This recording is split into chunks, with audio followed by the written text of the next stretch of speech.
Welcome to the Life's Best Medicine podcast, where we are finding hope and healing one episode at a time. No appointment needed, no rubber gloves, and no coping. Just a healthy dose of life lessons to help equip you for this wild journey we call life.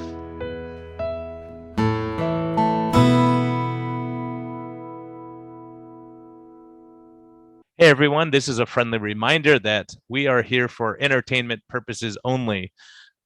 We may not even be that entertaining at times, but this is not medical advice. Talk to your doctor, check with your healthcare professionals before making any lifestyle changes or medicine changes. What we're talking about is our clinical experience and what we've seen. And so if you really want our advice, you can consult us. You can actually consult me as a doctor, or you can consult my guest and get all your questions answered. But we can't give free medical advice because we can't pay our bills with that, but we can help to educate you a bit and allow you to think a little bit. And always reach out to your medical professional before making any lifestyle changes. Thank you. Hey everyone, it's the end of May, beginning of June. And I want to thank my sponsors for bringing these episodes. There's some great ones coming up in the next couple months. Health Code, thank you. It's Get Health, GETHLTH.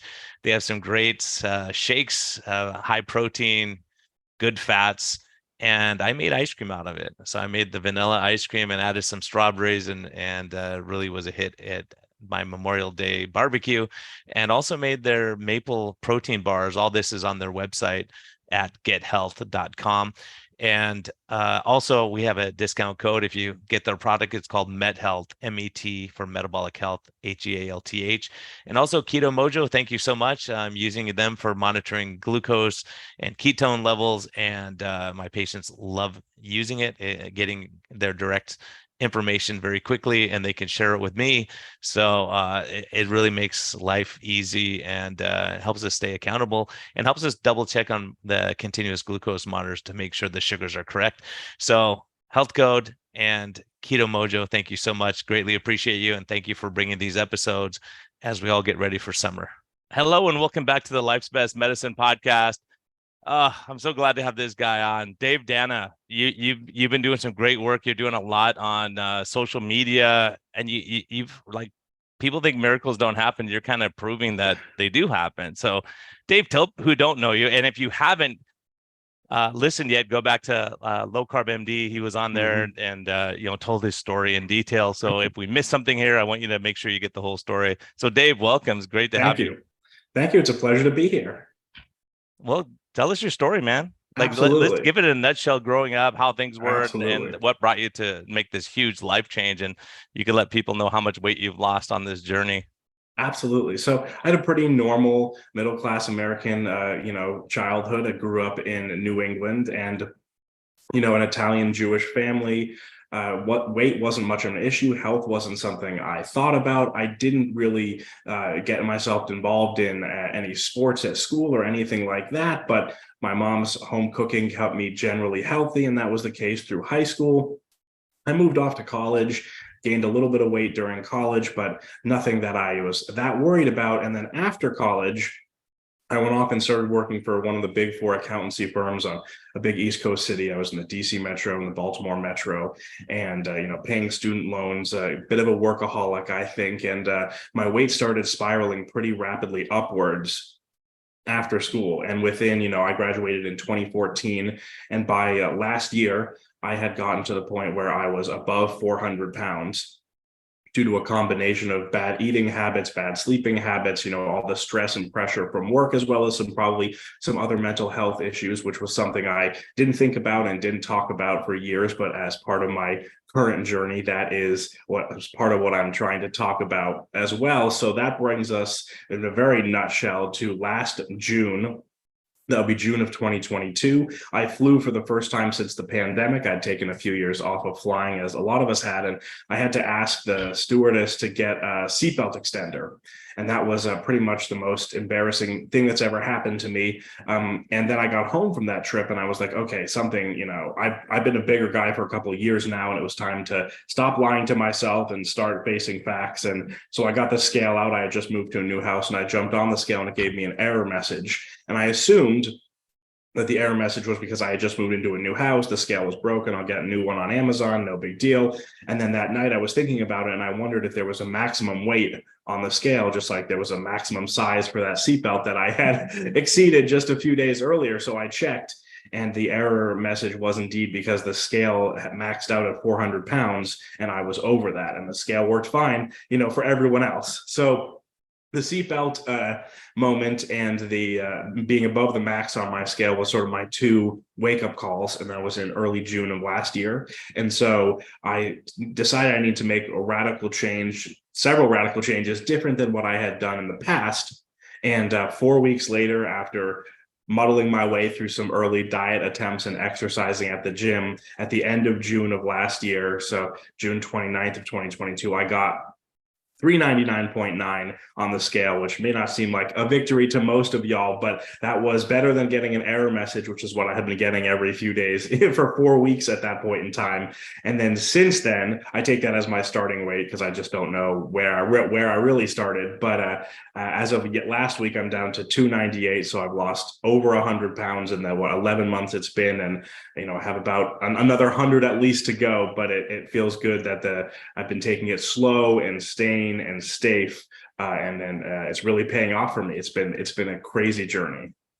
Yeah, it seems like it's been one step at a time. You just go, okay, a little bit here, a little bit there. That's right. But Yep. I think the thing that is really powerful about your story is that you just show up. It's like you're like, Yeah. hey, I'm at the gym. It's 4:30. I just woke up. Here we Yes. go. And like, Mm-hmm. just doing that is like, it's been an encouragement to me. Some days I wake up, I'm like, oh, I'm not gonna work out. Oh, Dave's Yeah. working out today. Okay, I'll go. Yeah.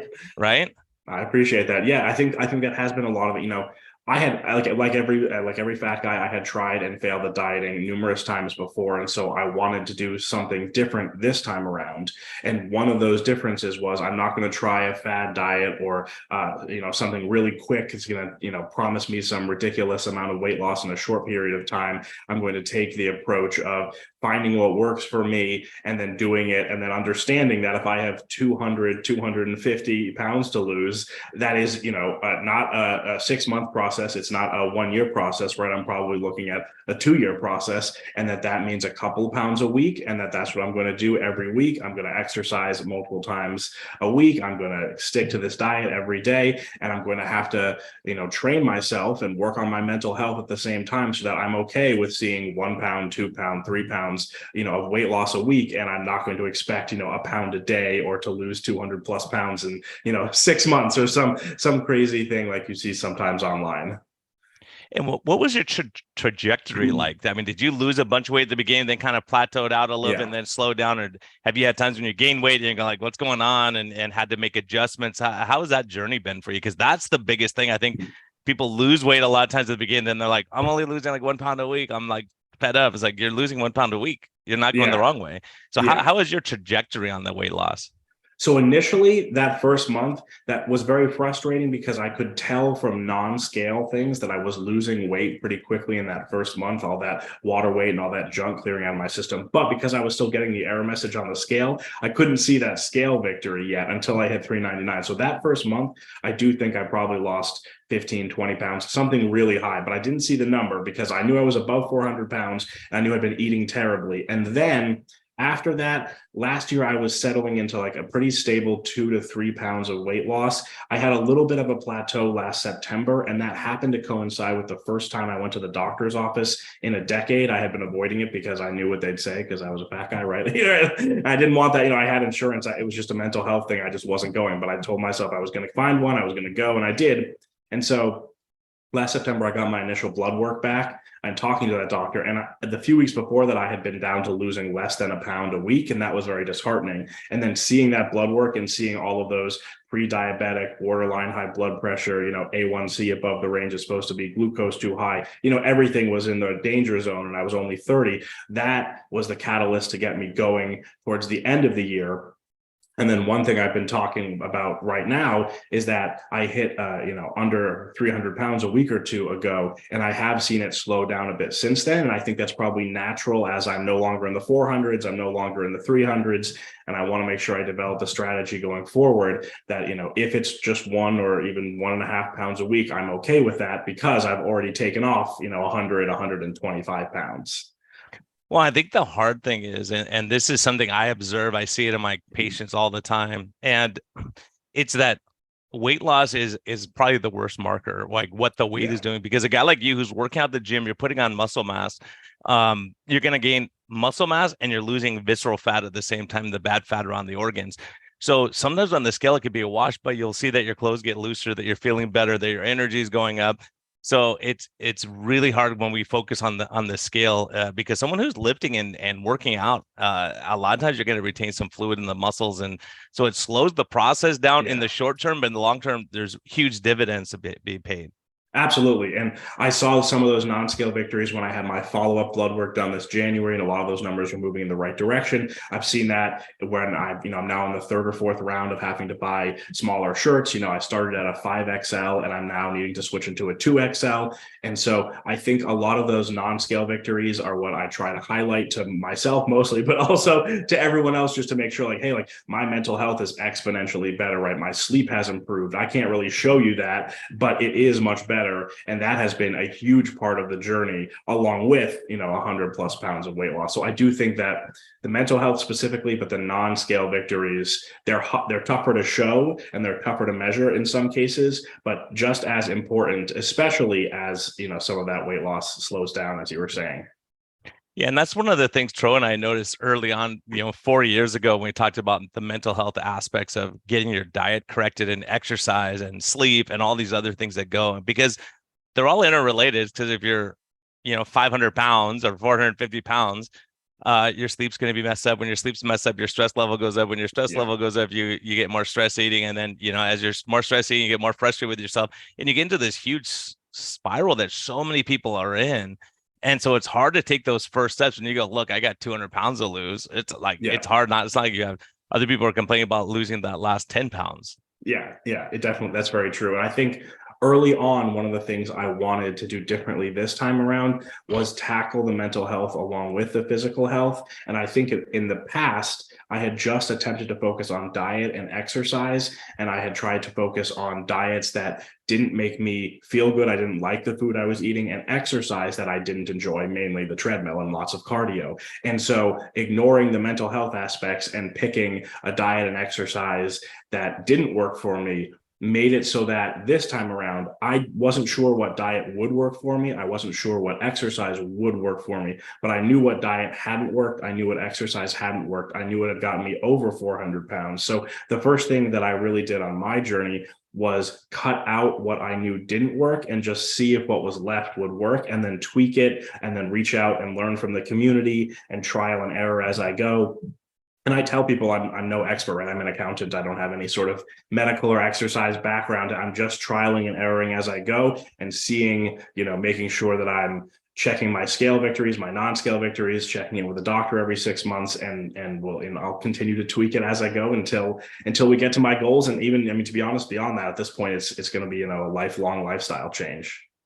Yeah, and have you made tweaks along the way, is like cutting back on your Yes. fat intake or going up on your fat intake or increasing your protein? Have you tweaked what Yes. you're doing?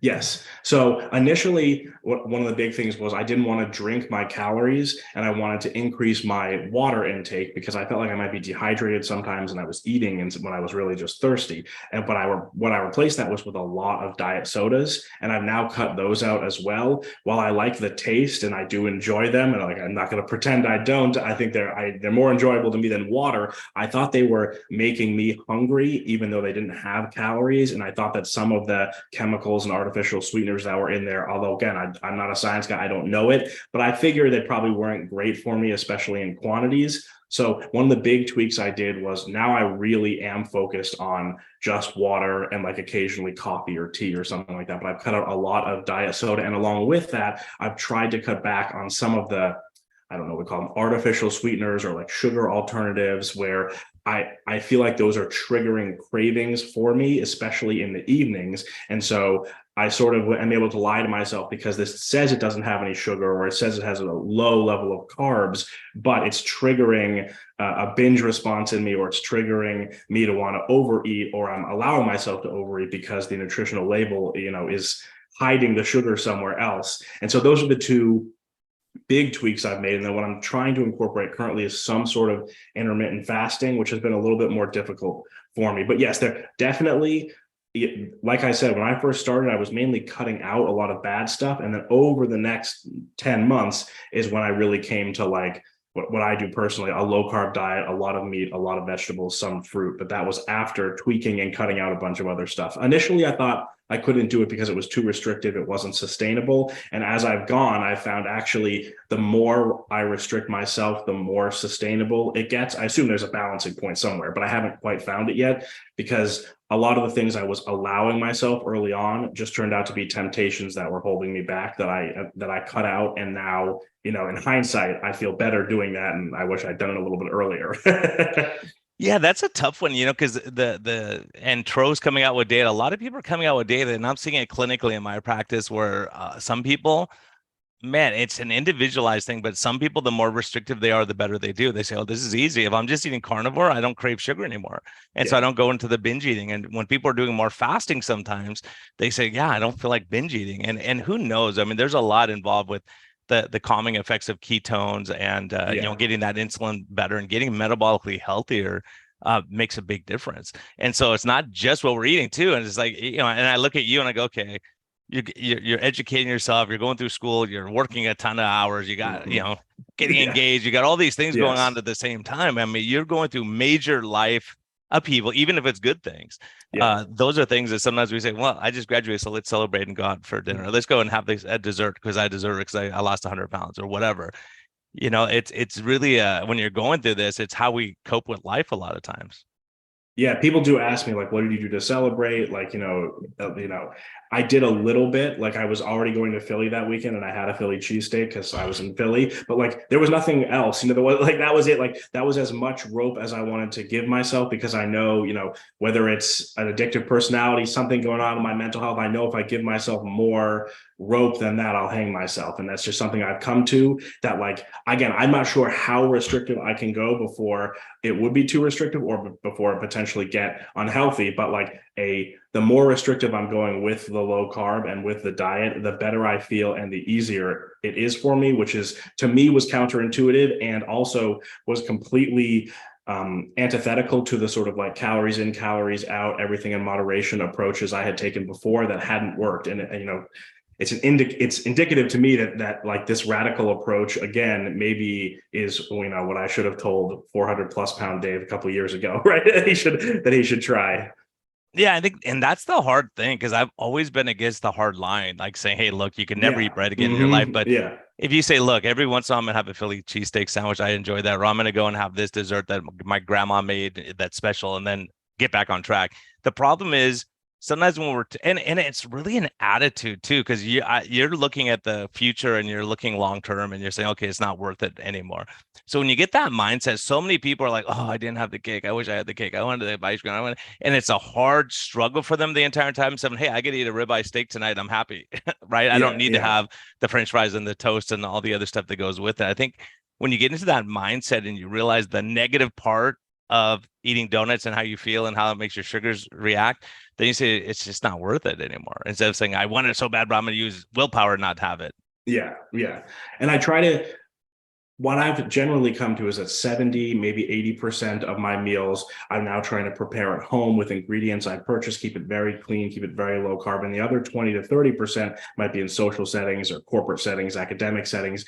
But even then, I feel like when I say that, sometimes people say, oh, well, that means 30% of the time, like, he's having birthday cake and, like, bagels. And I'm still getting what I try to get, a low carb option, or ignoring the pasta they serve, because I know will trigger something inside of me, or it will potentially cause me to slip up. And so even then, that 20 to 30% where I'm at a restaurant or in an academic or corporate setting, a social setting, something like that, I'm still trying to stay low carb. And again, just like what we were saying, for me, whatever is going on in my head and my body, the more restrictive I'm slowly coming to, the better, which, to be honest, I see online, in the keto, in the low carb, in the carnivore community. And I've always thought, like, those people are crazy, I couldn't do that. And then slowly I'm coming to the conclusion that I'm getting a little bit closer to them every couple of months when I cut out the next thing and I take the next step. Yeah, and I think when you naturally do that, and you go, I really don't need this in my life anymore. I really don't need certain things, and it loses its power over you to That's some very degree, true. and especially once you get yourself metabolically healthier. But one of the big things is many of us, when we have a stressful life, when things aren't going well at work, you're making a accounting mistake, whatever. Well, our go-to is food for comfort. So what Yes. have you done as a bridge, or what have you done to replace that when you would be snacking at night before you went to bed? What are you doing to fill that time, or how do you get your satisfaction without having it to be food? Yeah, so for me, it was a double-edged sword. Even it was, if something went well, I would reward myself with food, and if something went poorly, I would go to food as a comfort. So it was like positives or negatives. I was reinforcing them both with food, and I think that just contributed to that like toxic cycle that I got in, both mentally and physically. So the negative has been easier for me. If something is stressful, if I have a bad day, regardless of what it is, I either go to the gym and exercise, or I go outside, jump in the pool, or go outside and take a walk.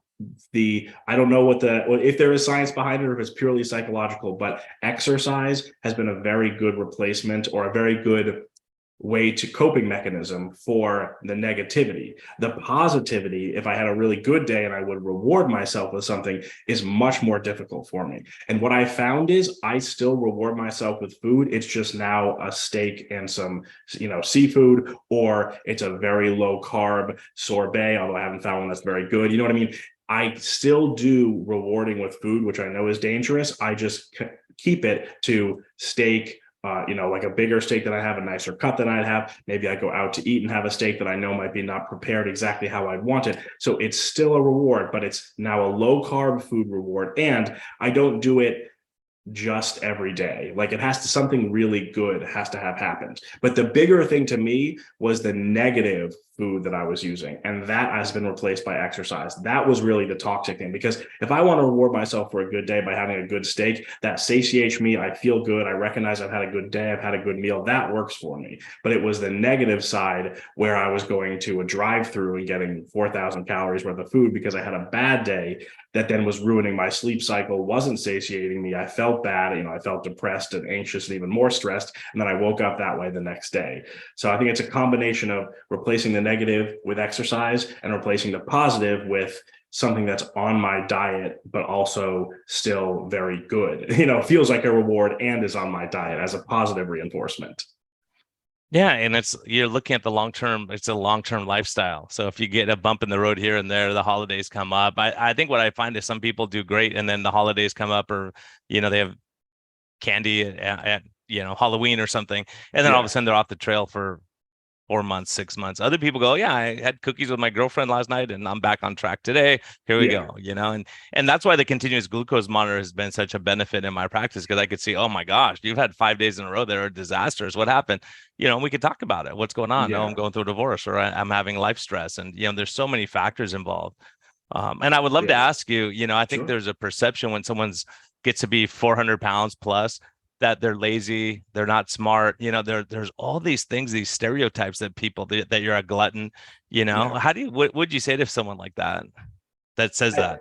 yeah, I think it's tough, because when I was at 400 pounds, over 400 pounds, on the one hand, I was eating substantially more than I should be eating, just because I was maintaining that weight. And at that point in time, I was gaining more weight. So I understand where that criticism is coming from. On the flip side, though, I was working even harder every day to get through the day, because it was so hard with that much weight and that much mental health and like stressors going on, because I was at that weight, and what type of impact that weight was having on me psychologically. So to be honest, that was probably the hardest I was working, and the worst result of the outcome, because I was continuing to fail over and over. Like, now that I'm under 300 and hopefully going to under 200, my life is much easier on a day-to-day basis. I work less now, just trying to get through day-to-day activities, so it's really tough, because I understand on one hand the criticism, but also from having been there myself, like,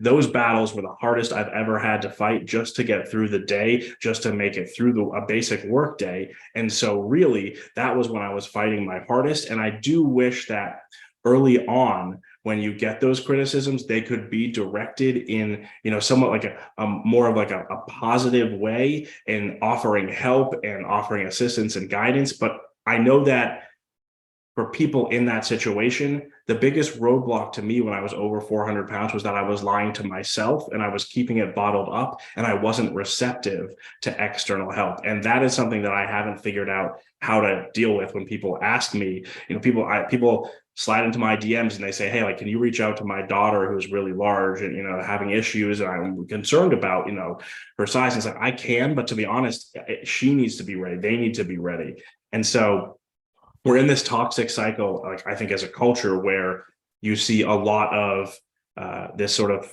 clashing, like fat shaming, but also fat acceptance. And it's like, none of this from my perspective is really helping fat people. Speaking as one myself, I don't think fat shaming works particularly well. I don't think fat acceptance is particularly healthy. And so I wish we found some sort of middle road where we built up more of an in-person support network. We offered help and whatnot. But even as I say that, it sounds good, but the main roadblock to me was that I hadn't hit those wake-up calls, which was for me that seatbelt issue and getting that error on the scale. And I don't, I think it's tough because I'm not sure how you guide people to get there.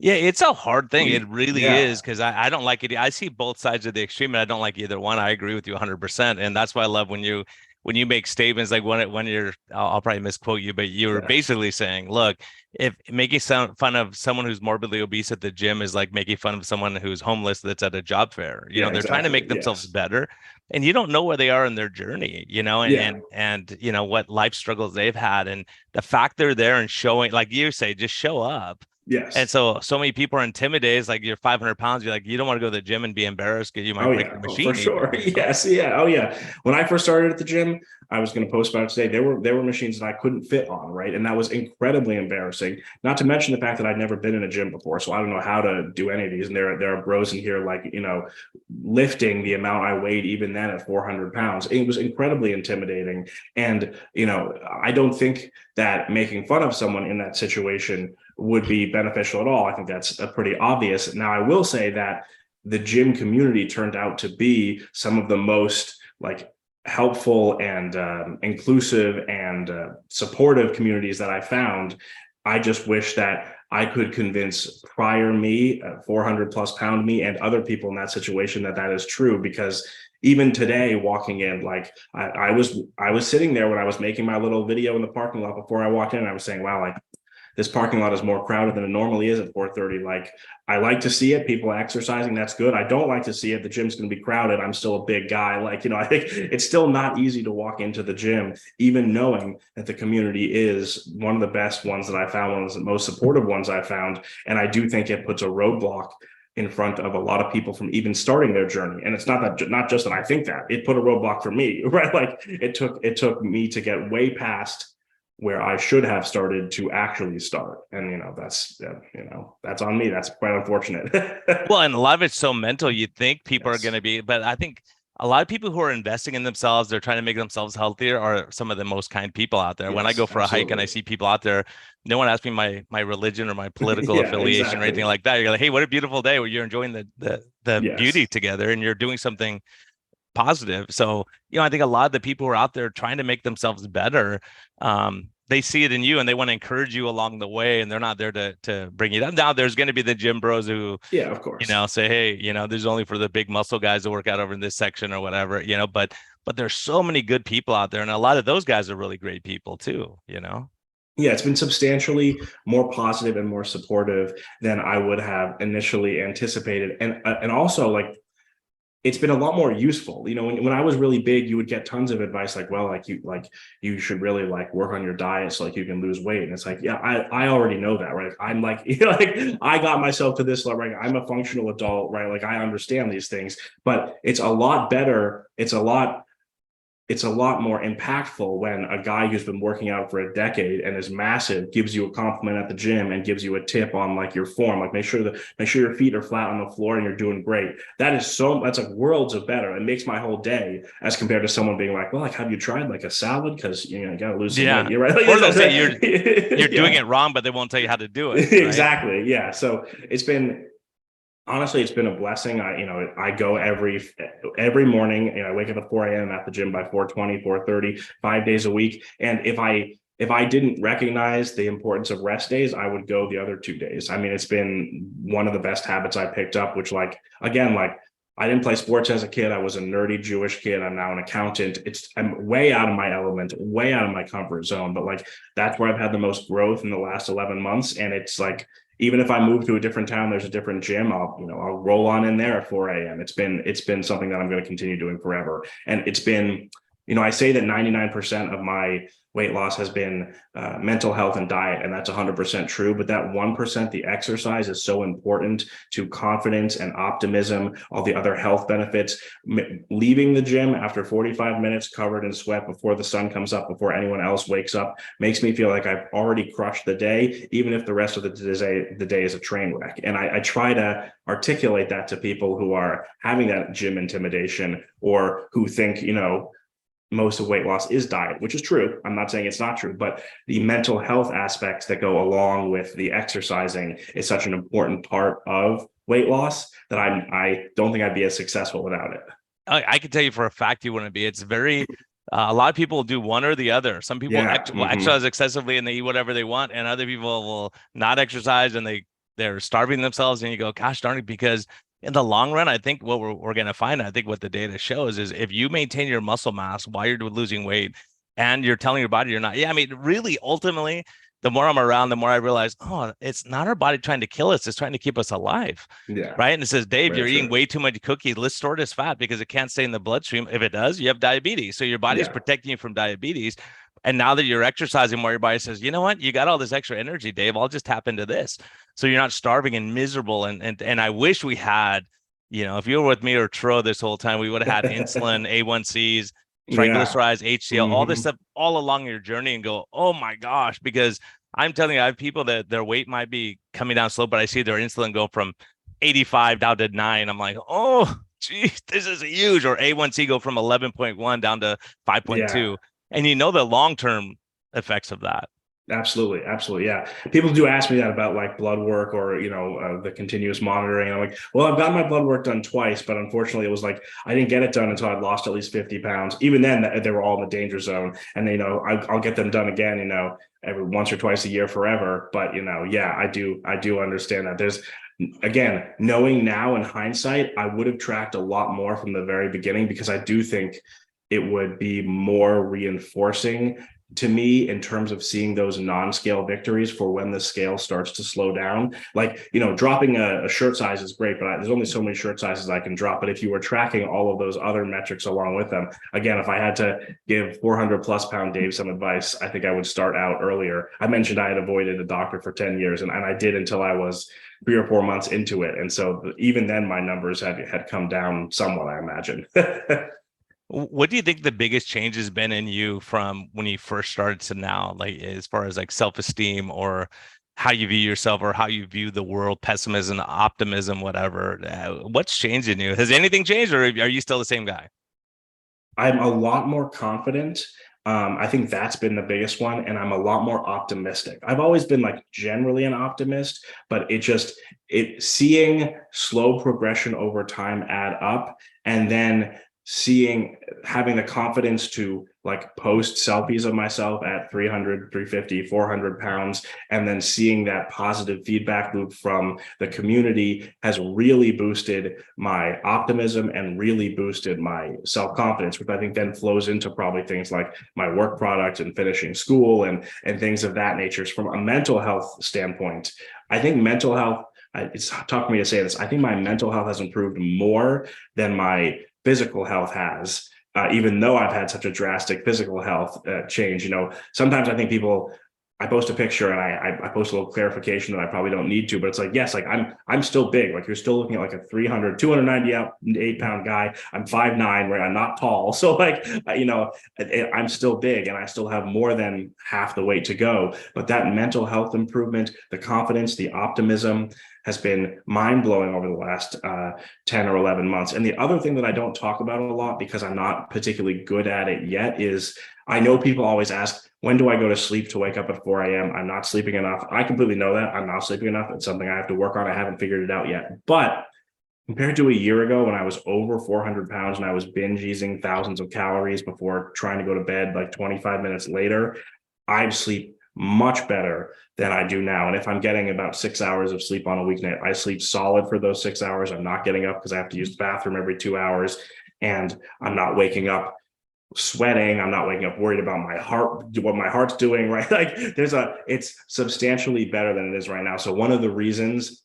I get questions pretty much every day when I post a 4 a.m. picture, like, when do you go to sleep? And I answer them honestly, like, not early enough, and I don't get quite enough, but that's had such an improvement over the last 10 or 11 months, that for me, it feels like a huge victory, even though I know there's still work to do, and my sleep is not quite optimal yet. Yeah, and that's, I don't know if you know, but I recently changed my name from low carb MD here, and now I have Arizona Metabolic Health and San Diego Yes. Metabolic Health, because Yeah. it's really those 5 things, and now you're killing all these other ones that these 5 things that are Ben Bickman's. When I said, Ben, if I want to live a long life, what do I got to do? He goes, number one, don't work yourself to work 18-hour days. I was like, oh, I don't think I like your rules. There's only 5, right? Yeah. Number two, get enough sleep. And I was like, Yeah. oh, I don't like your rules at all. Being a doctor, working full time, and Yeah, stress exactly. of being in the hospital and waking up in the middle of the night, driving an hour to work or half an hour, whatever.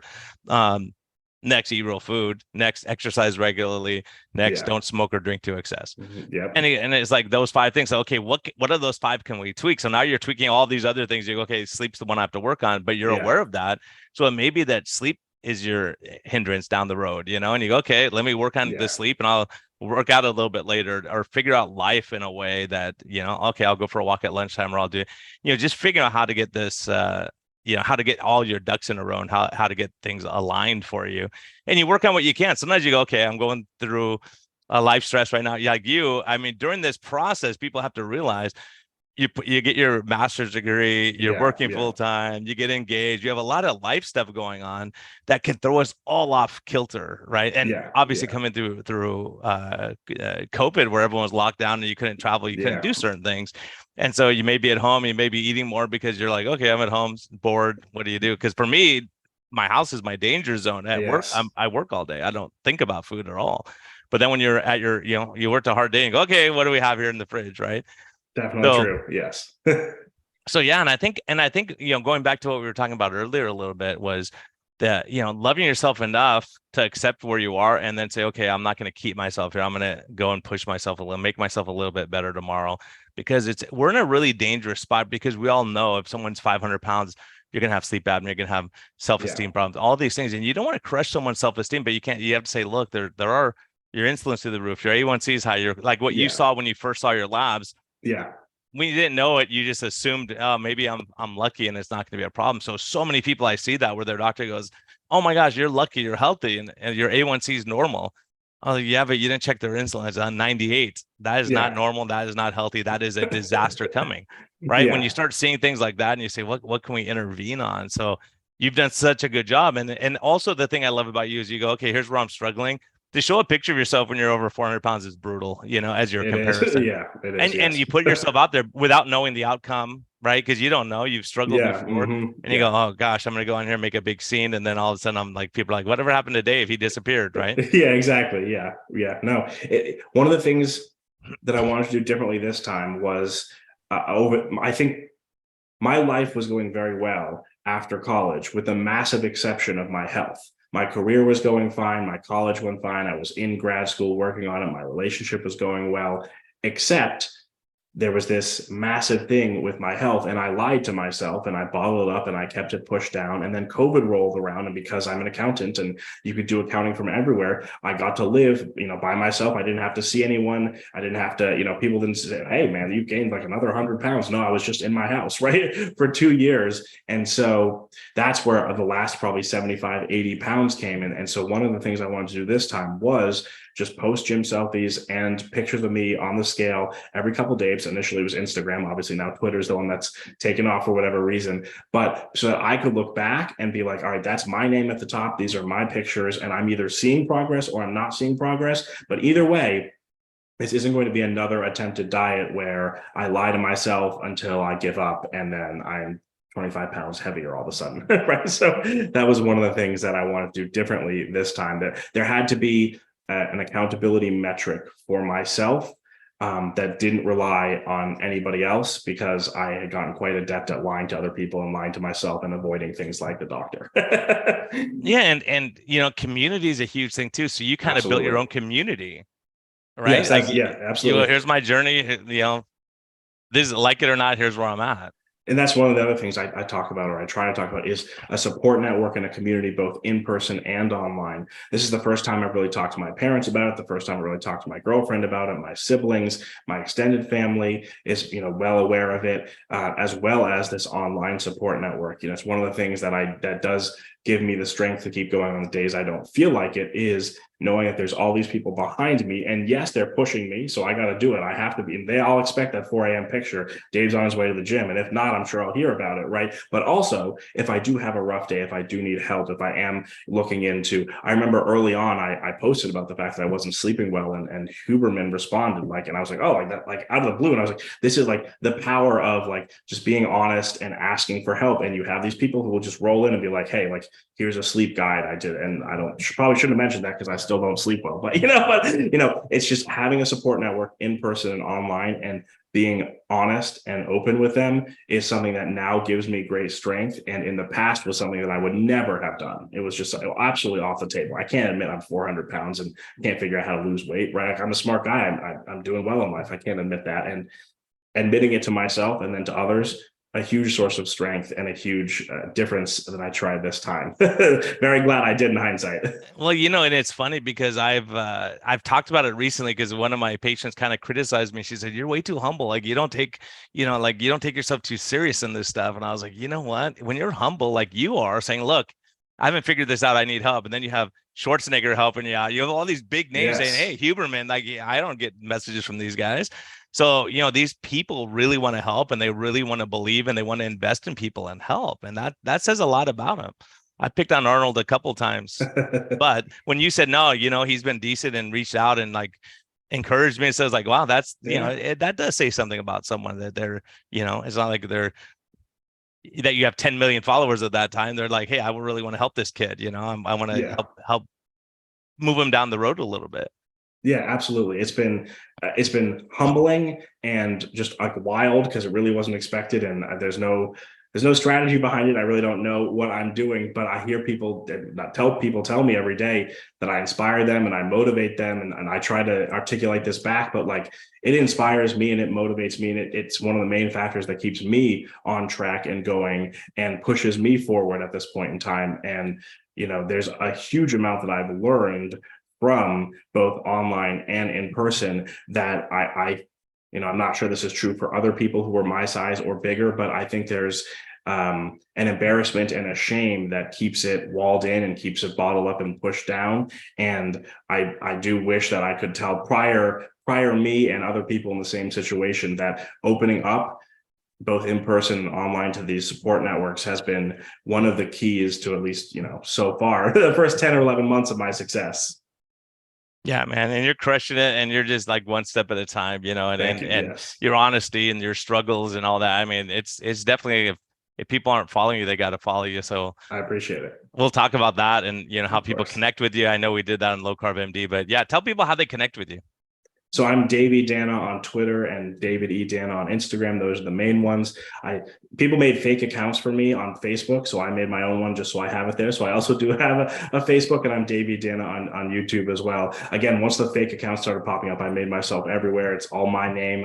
I'm the fat guy posting gym selfies at Planet Fitness at 4 a.m. That's how you know it's me. And I try to stay active on all of them. Again, like I don't really know what I'm doing, and obviously the main goal is to focus on the health and the weight loss, but the community inspires and motivates me, and I hear that I do the same for them, which is amazing. So it's working for all of us. Yeah, it's awesome. And I Yeah. think being able to say, hey, here's what I'm doing, do what you want to do.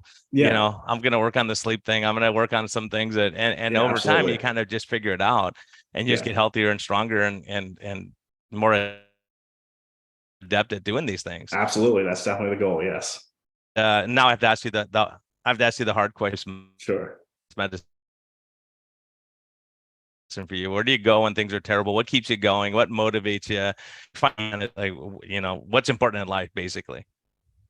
One of the big things early on, along with those two moments, the seatbelt moment and the scale moment, was a sort of a bigger look forward. I had just turned 30 years old. I had bought a house. I wasn't a kid anymore, at least in my mind. And there were all these opportunities in life. I wanted to be a husband one day. I wanted to be a father one day. And I wanted to be a healthy role model for them. I wanted to make my parents proud. And I wanted to be sure they didn't have to bury their son. And when I couldn't get a weight on the scale and I needed a seatbelt extender on the plane, I felt those opportunities slipping away. And I felt concerned for my life every day as a 30-year-old.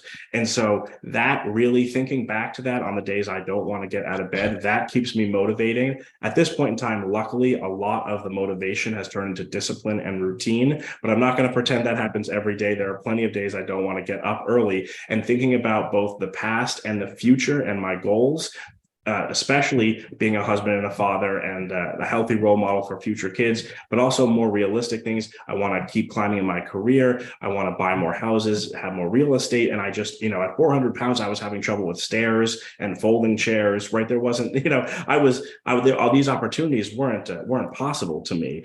And another thing that I mentioned a little bit is when even that has failed, I turn to other people.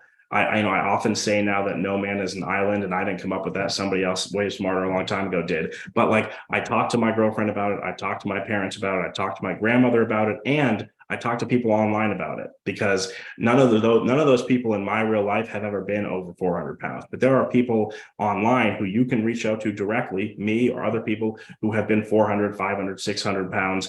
And those people keep me on track and keep me grounded and keep me moving forward, and are a huge source of strength and motivation for me. So it's a combination of things. The first is thinking about my future, thinking about everything I want. Not that I'm going to accomplish all those in the next year or even in the next 10 years, but again, what I've gotten in the routine is just 1% better, or maybe even 0.5% better every day, gets you there in the long term. And then if that fails, which it still does, I reach out to people in person. And if you don't have that, I reach out to people online. Again, this is sort of corny, but like the last 10 months, the other big thing it's done for me is a huge restoration in my faith in humanity after like a very rough couple of years for humanity overall, to be honest, in the US and globally, with the things we don't need to mention, but like hugely restorative in my faith in humanity, both in person with just like random guys here in the deep south who are at the gym, and also with people online. Twitter has a very not good reputation, in my opinion, but it's been a great place for me. And so having a support network, huge source of strength, and thinking about the goals I want to achieve, even if they're distant and I'm not going to get to them soon, both a huge source of strength to me when the discipline and the routine fail, which again, they do. Like, people people sometimes say, I couldn't do it. There are plenty of mornings I wake up and I feel like I couldn't do it, especially on Mondays or on Fridays. And you have to have those sources of strength and those sources of motivation. I'm not some sort of automaton. Right, there are lots of times that I don't want to do it, and that's when I rely on those sources of strength. Yeah, that's awesome, man. And that's such an important thing. And I think, the other thing beyond social media, having a good filter and just saying, okay, I'm not, this is a miserable person. They're attacking you. You lose over 100 pounds and they'll attack you for something you're doing wrong or how you, Exactly. There's because always people, something. there are some critical people out there, but you see the overwhelming number. I mean, we focus on those people sometimes instead of saying, yeah. There's 900,000 other people who are very kind and decent that are encouraging along the way. And then sometimes the negative stuff, it can help motivate you a little bit too, and go, okay, Absolutely. Yes. all right, Yeah. I'll show you a little bit here. That's Here you go. exactly Let's right. do this. Yes. I'll figure this part of the equation out. But I love that the thing I love about your approach is you realize it's not a one size fits all. You have to make Absolutely. adjustments along the way and course corrections, stay the course. You're not going to see these huge miraculous results every week. And so then you go, okay, let's figure it out. Let's twist available. The other thing is that over time, the problem has become, if we followed it, probably your metabolic weight has been dropping while you're losing weight, because you're not carrying around an extra 100 pounds plus on you. So, being able to maintain the muscle mass and do it in a slow way where you're not starving yourself and losing muscle, which is your metabolic rate. And so keeping that balance and looking at the long journey rather than, okay, next week I want to lose 50 pounds, right? Yeah, exactly. Yes. And we all want to, but it's just the reality of stuff. So Dave, thanks so much for joining me. It was so awesome to have you. It's always uplifting, and I love what you're doing in the community and helping people. And who knows, I think you might be the accountant personal trainer guy down the road, you know. We'll see. We'll see. Yeah, because I think you have a lot to offer people, and once you've been there, and it's interesting hearing you tell this story because I think about Tro and when he had to get the seat Yeah. extender and all that kind of stuff, and that was Hmm. a huge moment for him and his Yeah. journey of getting healthier and then helping other people along the way. And I think you're of the same cloth that it's frustrating when it's just hard to figure out some of these things, and you just do it one step at a time, and we figure out on the fly sometimes, and just keep going and reaching out and building community. All these important topics that you talked about are so awesome. So best of luck to Absolutely. you and everything. Thank I you know so you're much. crushing it, and we'll do a follow-up show as time Of goes on so course. people can see the journey as it goes. It's an Looking ongoing forward to journey. it. Yeah. And thank you for having me. My pleasure being here. All right, everyone. Hey, be kind to yourself, be kind to others. There's a great amount of wisdom in this young kid here. 30-year-old, 30 guys, man, that's brutal. Anyways, my gray hairs, show up. But anyways, one step at a time. Don't give up on yourself. Don't give up on other people's. Build that community. Reach out when you have to. Reach out, and when you're reaching out, sometimes you're reaching ahead to help someone help you, and then you're reaching back to help that other person. So Hmm. Dave's doing a lot of great work. So keep it up, one step at a Thank you. time.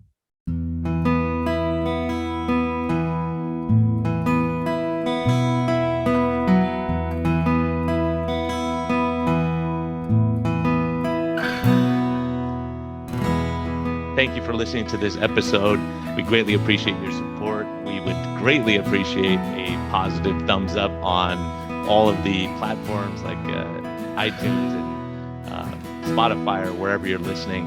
And we just thank you for our Patreon supporters. We greatly appreciate your help in getting this message out. We think there's a lot of important information, and hopefully this helps you. Have a great day, and thank you for listening, and thank you for your support.